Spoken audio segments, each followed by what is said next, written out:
In this week's AMT Fresh Produce and Economic Outlook on the Markets, demand may put pressure on prices this week, and Prof Waldo Krugell discusses why agri-commodity prices may stagnate as we move out of the lockdown. All in this week's episode, so make sure to stay tuned.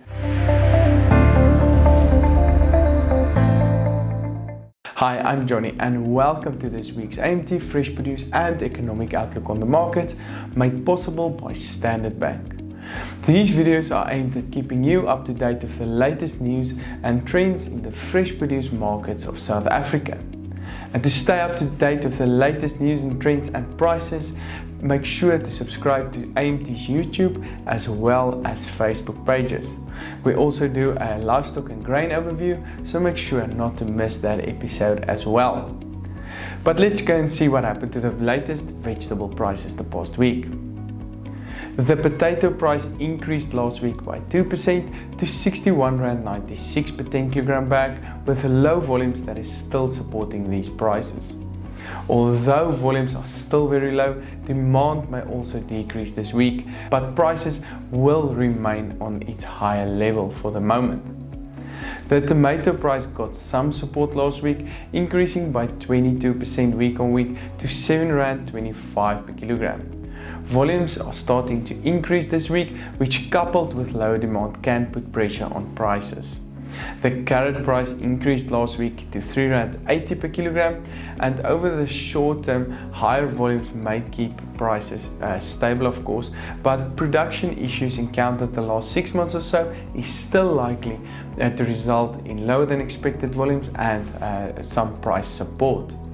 However, low demand this week may limit any upward sentiment. The onion price continued to decrease to R4.28, with volume pressure still affecting prices downward. Prices can remain under pressure for September due to higher volumes and stabilize in October, as some of the producers will finish up. Other vegetable prices traded as follows: cabbages on R3.04, garlic price on R63.47, spinach on R3.19, sweet potatoes on R5.22, and peppers on R13.35 per kilogram. The limited demand expected for this week will most likely spill over to the fruit market, and as a result the banana price decreased by 2% to R7.39 per kilogram, with higher volumes towards November still expected to put a further downward pressure on this price. The latest apple price remains stable on R7.03 per kilogram, while pear prices traded slightly upwards on R7.25 last week. Both these commodities are still in an upward trend for the coming 3 months or so. The orange price, however, decreased by 4% week on week to R4.15 per kilogram last week, with low demand and higher volumes likely to impact this price negatively again this week. The avocado price decreased to R15.73 per kilogram last week and can likely remain in an upward trend as volumes become more scarce on the markets.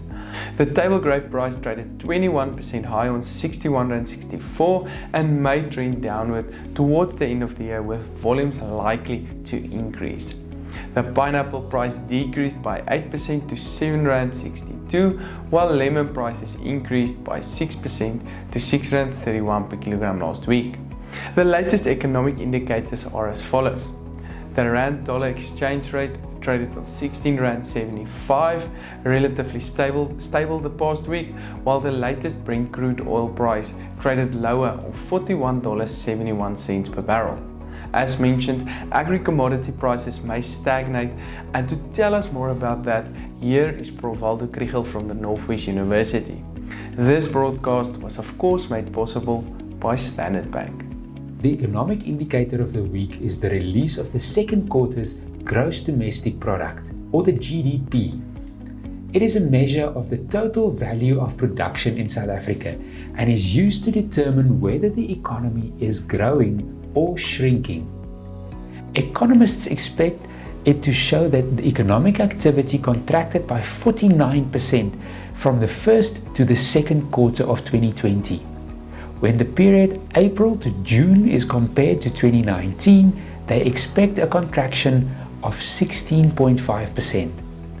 Since the second quarter, the economy has been slowly recovering.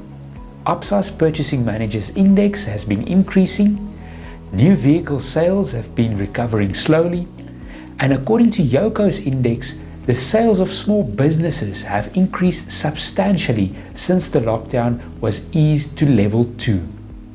The GDP number is, however, important since it captures the losses of incomes and jobs suffered since the hard lockdown.